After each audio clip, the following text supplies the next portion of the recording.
समाज मनाचा वेध घेणारे न्यूज चॅनल कोल्हापूर माझा. कोल्हापूर माझा न्यूज चॅनल मध्ये आपले सहर्ष स्वागत.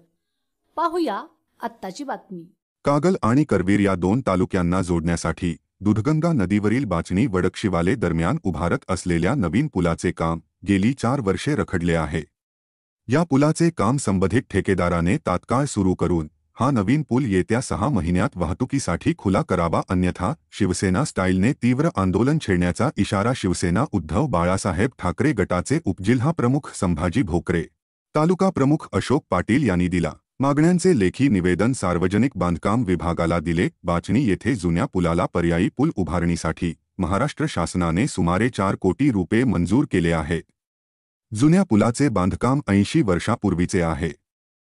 पाण्याच्या मायाने पुलाला काही ठिकाणी भेगा पडल्या आहेत.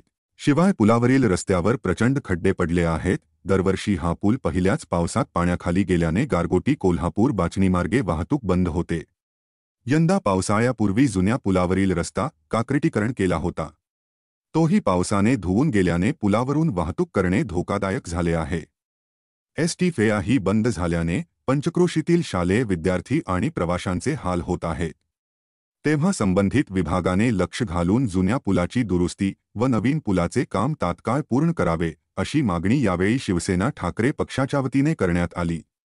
आजच्या या आंदोलनामुळे पुलावरली दोन्ही बाजूची वाहतूक काही वेळ थांबली होती. दरम्यान कागल पोलिसांनी हस्तक्षेप करून आंदोलन स्थगित करण्याचे आवाहन केले व वाहतूक पूर्ववत केली. बाचणी ते वडकशिवाले यांना जोडणारा हा नवीन पूल, या पुलासाठी शासनाकडून 400 कोटी मंजूर झालेत. गेले 3-4 वर्ष या पुलाचं काम अर्धवट आहे. हा पूल कधी पूर्ण होणार अशी इथल्या जनतेची आणि शिवसैनिकांची मागणी आहे. त्याचबरोबर या बाचणीमध्ये अनेक गावचा बाजार सोमवारी भरला जातो. अनेक गावचे या ठिकाणी शेतकरी भाजीपाला विकण्यासाठी येत असणार आणि त्यासाठी येणार असलं तर पहिल्या पावसामध्येच या बाचणीच्या बंधाऱ्यावरून पाणी गेलं आणि या बाचणीच्या बंधाऱ्यावर जे बांधकाम केलेलं होतं कॉन्क्रीट टाकून अतिशय निकृष्ट दर्जाचं होतं. पहिल्या पावसातच ते वाहून गेलं.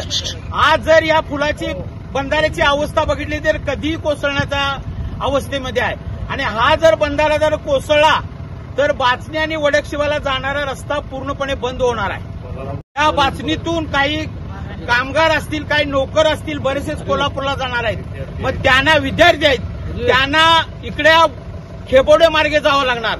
आमची पीडब्ल्यूच्या अधिकाऱ्यांच्याकडे मागणीचं आम्ही ह्या निवेदन देतोय. लवकरात लवकर या नवीन पुलाचं बांधकाम चालू करावं, हा बंधारा दुरुस्त करावा. न केल्यास शिवसेनेच्या वतीनं या प्रश्नासाठी आम्ही तीव्र आंदोलन केल्याशिवाय राहणार नाही. यावेळी डॉक्टर के.एम. पाटील, चंद्रकांत पाटील, निवृत्ती पाटील, प्रकाश पाटील, यशवंत पाटील, जीवन कोळी, युवराज ससे, उत्तम पाटील, पिंटू गुरव, अरुण पाटील, विजय जाधव, अजित बोडके, किरण दळवी यांच्यासह शिवसैनिक उपस्थित होते. ताज्या घडामोडी पाहण्यासाठी आमच्या चॅनलला लाईक, शेअर आणि सबस्क्राईब करायला विसरू नका.